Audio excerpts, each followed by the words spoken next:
approximately 10 p.m. on Sunday evening, two offenders entered the West Tower Tavern on the Pacific Highway at West Ballina. Those persons were armed with an axe and a crowbar and confronted the three staff members on the premises. Those three persons were tied up. The two offenders escaped with a large quantity of cash which they obtained from the office and the safe of the premises. Ballina detectives are very interested to hear from any person that may have information relating to this incident or some knowledge of the offenders. We'd urge those persons to contact Ballina detectives or Crime Stoppers with that information. Pretty violent, brazen attack. How would you describe it? It's very brazen, particularly for this area. It's quite unusual. We're certainly very interested to identify these persons and put them before the courts.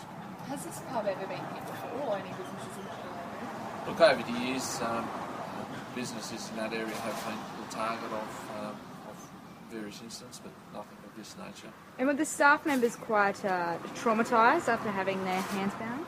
Look, as you can imagine, it would be quite a traumatic incident to experience, and I'm advised that those persons were traumatised as a result of the incident.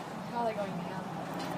Look, obviously probably still suffering the after effect, as you'd imagine, but coping well.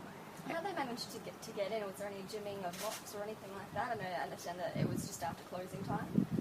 The premises was still open to the public at the time, although there weren't any patrons in the premises, but the staff were cleaning up at the time. Would you describe it as quite opportunistic, or was it? Do you think it was thought out? Look, early days of the investigation at this stage. I'd rather not comment on the specifics, but suffice to say that it was a reasonably well planned attack. And where were they last seen? The two persons left the premises on foot and were last seen running through the Dan Murphy's car park, if people were familiar with that area, and we're very interested to hear from anyone that may have seen the movements of those persons after they left the premises. We know they were mainly covered up, but was there any more description that would be given what they looked like, or about their appearance? Unfortunately, at this stage, very limited in terms of the physical description, apart from two males dressed in dark clothing, wearing hoodies and clothing over their face. Was there any injuries? Guys were tied up, were they hurt in any other way?